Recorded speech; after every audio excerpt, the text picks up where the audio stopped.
friends, this is Bhumika from Atmiya Institute of Technology and Science for Diploma Studies, Rajkot. In today's session, I will introduce you the MySQL. We will discuss about what is MySQL, features of MySQL, data types provided by MySQL, and different field modifiers that you can use in MySQL. What is MySQL? It is a relational database management system which allows you to store the information in the form of tables, and tables are the combination of different fields which represent some bit of information. MySQL છે એ પણ એક relational database management system છે જેની અંદર તમે કોઈ પણ information છે એ ટેબલના ફોર્મેટમાં સ્ટોર કરી શકો. જેમ કે તમે બીજા ડેટાબેઝ મેનેજમેન્ટ સિસ્ટમ પણ જાણો છો, જેમ કે ઓરેકલ છે, MS એક્સેસ છે, SQL સર્વર છે, SQLite છે, ઓરેકલ, આ બધા જે રિલેશનલ ડેટાબેઝ મેનેજમેન્ટ સિસ્ટમ્સ છે એવી રીતે MySQL પણ એક RDBMS છે. It is developed, marketed and supported by MySQL AB company, which is a Swedish company. It is open source and it works on many operating systems and with different languages like Perl, PHP, C, C++, Java, etc. It supports large databases up to 15 million rows or even more. MySQL છે એ PHP સાથે most compatible database management system છે. એટલે જ્યારે પણ વેબસાઇટની અંદર server side લેંગ્વેજમાં PHP use થતું હોય ત્યારે જનરલી ડેટાબેઝ MySQLમાં બનાવવામાં આવે છે. These are some features of MySQL. It is open source. That means it is freely available in the market from the internet. There is no need to purchase the license. તમને net ઉપરથી MySQL નું setup છે એ ફ્રીમાં મળી જાય અને તમે એને even according to your requirement તમે એને મોડિફાઈ પણ કરી શકો. It is relational database management system. That means you can give the relationships between the tables using the primary key and foreign key. It is a client-server architecture. There is a database server MySQL which communicates with different clients. Client can run on the same computer or on the server which is running on the same computer or on the another computer. Actually web development જ client server architecture છે. That means કે 3-tier architecture છે. એટલે MySQL છે એ પણ client server architecture ને support કરે છે. SQL is supported in MySQL. જે SQL લેંગ્વેજ છે, સ્ટ્રક્ચર્ડ ક્વેરી લેંગ્વેજ, કોઈ પણ ડેટાબેઝ મેનેજમેન્ટ સિસ્ટમની અંદર SQL લેંગ્વેજ જ મોસ્ટ ઓફ યુઝ થાય છે. So it is supported by MySQL. And the speed of MySQL database is fast. Database transactions are performed very fast. It is portable. તમે કોઈ પણ કમ્પ્યુટરની અંદર MySQL નો ડેટાબેઝ બનાવ્યો હોય તો તમે એને એક્સપોર્ટ કરી શકો અને બીજા કમ્પ્યુટરની અંદર તમે એને ઇમ્પોર્ટ કરી શકો. ધેટ મીન્સ કે તમે MySQLમાં જે ડેટાબેઝ બનાવ્યો હોય એને એક કમ્પ્યુટરમાંથી બીજા કમ્પ્યુટરમાં ટ્રાન્સફર કરી શકો. Next is the replication. It allows the content of database to be copied on to a number of computers. જેમ મેં તમને આગળ કહ્યું એમ ડેટાબેઝ છે એ પોર્ટેબલ છે, એટલે તમે મલ્ટિપલ કમ્પ્યુટર્સમાં એની કોપી રાખી શકો for the future use, for the security purpose. એટલે જો કોઈ પણ એક કમ્પ્યુટરમાં કંઈ ફેલિયર થાય કે સિસ્ટમ છે એ ડાઉન થાય તો બી તમને બીજા ડેટાબેઝ બીજા કમ્પ્યુટરમાંથી તમારો ડેટાબેઝ મળી શકે. It is compatible. It works on different operating systems and with many languages like PHP, Perl, C, C++, Java. So these all are the features of MySQL. Then data types in MySQL. કોઈ પણ data છે એ જ્યારે ડેટાબેઝમાં store કરવો હોય તો સૌથી પહેલાં એ ડેટાને સ્ટોર કરવા માટે ડેટા ટાઈપ સોફ્ટવેરની અંદર હોવી જોઈએ તો જ આપણે કોઈ પણ ડેટાને ડેટાબેઝમાં સ્ટોર કરી શકીએ. Now there are different data types available in MySQL. The very first is character, that is CHAR. It is used to store the character based data, but field will have a fixed length denoted by the value in the parenthesis. That means તમે જે length પેરામીટરની અંદર value આપી હશે એના according તમે કોઈ પણ character based ડેટાને સ્ટોર કરી શકશો. Next is varchar. It is also used for the character based data, but data can vary in the length from 0 to 255 characters. The maximum length of the field is denoted in the parenthesis. That means in the length parameter. Next is integer. It is used to store the integer numbers in the length parameter limits the number of digits that can be shown. હવે integer જે છે એની અંદર પણ different બીજા options પણ available છે, જેમ કે tiny integer, small integer, medium integer અને બિગ ઇન્ટીજર. અને એ અનસાઇન્ડ માટે જો તમે યુઝ કરો તો એ પોઝિટિવ નંબર જ સ્ટોર કરશે.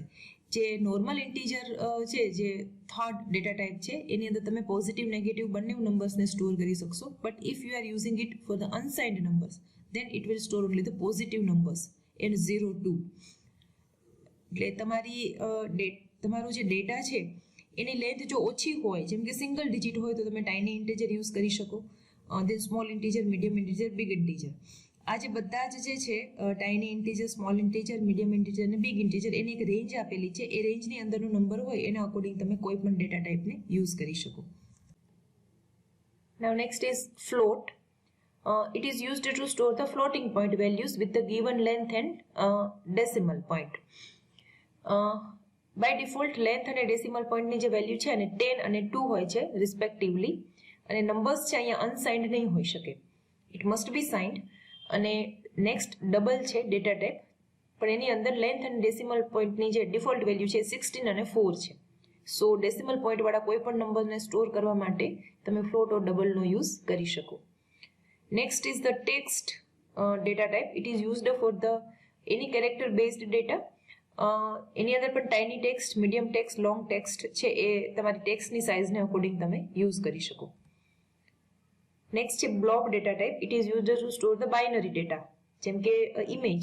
જનરલી આપણે ઇમેજને ડેટાબેઝમાં સ્ટોર ના કરતા હોઈએ, બટ ઇમેજને ડેટાબેઝમાં સ્ટોર કરવા માટે જો તમારે કોઈ ડેટા ટાઈપનો યુઝ કરવો પડે તો એ છે બ્લોબ ડેટા ટાઈપ. એની અંદર પણ tiny blob, medium blob, long blob according to the size of your data. Then decimal. Numeric fields છે એ તમે ડેસિમલની અંદર સ્ટોર કરી શકો. લેન્થ પેરામીટર અને ડેસિમલ છે એ તમારી એક્યુરેસી માટે છે. દેન ડેટ ડેટા ટાઈપ. એ કોઈ પણ ડેટને સ્ટોર કરવા માટે તમે ડેટ ડેટા ટાઈપનો યુઝ કરી શકો, જેનો ડિફોલ્ટ ફોર્મેટ છે યર, મંથ અને day. Then time. It is used to store the time in the format hour, minutes and seconds.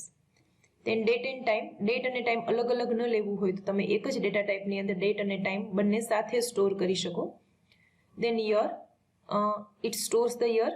Generally year data type છે બીજા RDBMSમાં નથી હોતી. MySQLની અંદર યર ડેટા ટાઈપ છે, જેની અંદર યર છે બાય ડિફોલ્ટ 4 ડિજિટ્સ હોય છે, અને તમે 2 ડિજિટ ફોર્મેટ પણ લઈ શકો લેન્થ પેરામીટરનો યુઝ કરીને. Then enumeration.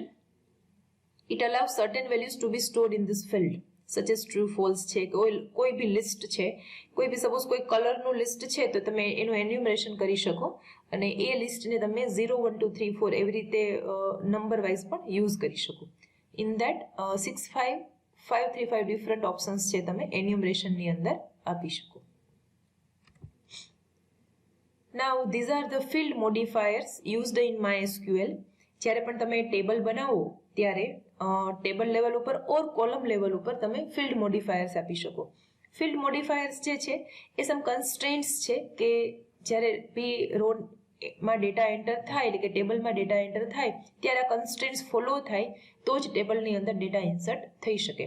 એટલે આ જે ફિલ્ડ મોડિફાયર્સ છે, they are some sort of constraints that must be followed whenever you are inserting the value in the table. The very first is auto increment.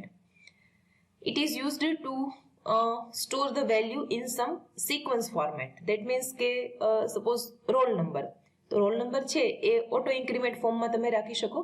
જ્યારે પણ નવી value કે નવી રો ઇન્સર્ટ થાય ત્યારે એ ફિલ્ડ છે એ automatic increment થઈ જાય. તો એવા કોઈ પણ ફિલ્ડ માટે તમે ઓટો ઇન્ક્રીમેન્ટનો યુઝ કરી શકો. Next is binary. It causes the value to be treated as a binary string, making them case sensitive. એટલે કોઈ પણ સ્ટ્રિંગ હોય એને તમારે એઝ અ બાઇનરી ટ્રીટ કરવું હોય તમે એને એની ડેટા ટાઈપ બાઇનરી રાખી શકો. Then default. It specifies the default value. એટલે કોઈ પણ ફિલ્ડ હોય એની અંદર તમારે કોઈ ડિફોલ્ટ વેલ્યુ સેટ કરવી હોય તો એ તમે કરી શકો. જો એ ફિલ્ડની અંદર યુઝર છે એ ડેટા એન્ટર કરે તો જે નવો એન્ટર કરેલો ડેટા હોય એ કન્સિડર થાય, અને જો એની અંદર યુઝર ડેટા એન્ટર ન કરે તો જે ડિફોલ્ટ વેલ્યુ હોય એ કન્સિડર થાય. એટલે એવી રીતે જ્યારે કોઈ પણ કોલમની અંદર most of the time same data આવતો હોય ત્યારે એ ડેટાને તમે ડિફોલ્ટ રાખી શકો. Next is not null. It do not allow the column to be null.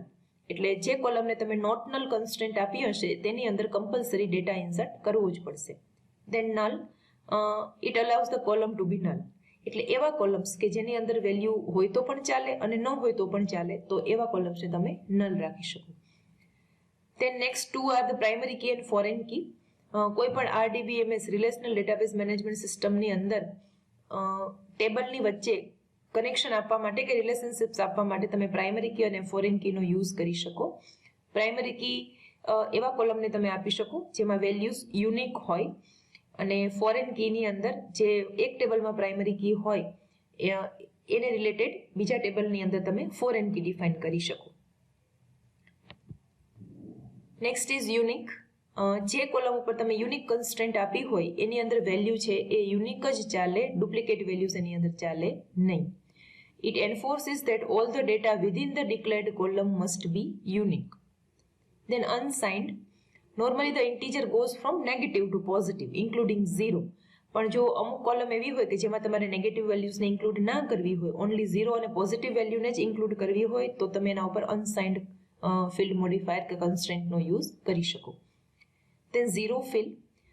It will display leading zeros of a number based on the display width.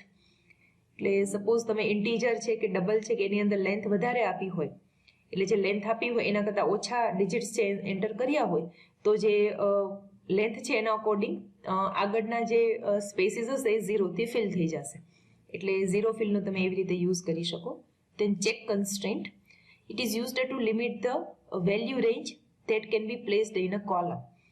એટલે તમે કોઈ પણ કોલમ છે એમાં તમે કોઈ સ્પેસિફિક ચેક કન્સ્ટ્રેન્ટ આપી શકો. કે ફોર એક્ઝામ્પલ તમે કોઈ એવી કન્સ્ટ્રેન્ટ આપી છે કે વેલ્યુઝ છે એ કેપિટલ લેટરમાં જ હોવી જોઈએ, તો જ્યારે બી રો ઇન્સર્ટ થશે ત્યારે આ ચેક કન્સ્ટ્રેન્ટ છે એ સેટિસ્ફાઈ થતી હશે. ચેક કન્સ્ટ્રેન્ટની અંદર જે કન્ડિશન આપી હશે એ સેટિસ્ફાઈ થતી હોય તો જ રો ઇન્સર્ટ થશે. સો it is sum sort of validation. So these all are the field modifiers in MySQL. So in this session, we have gone through the features of MySQL, data types in MySQL, and field modifiers in MySQL. Thank you.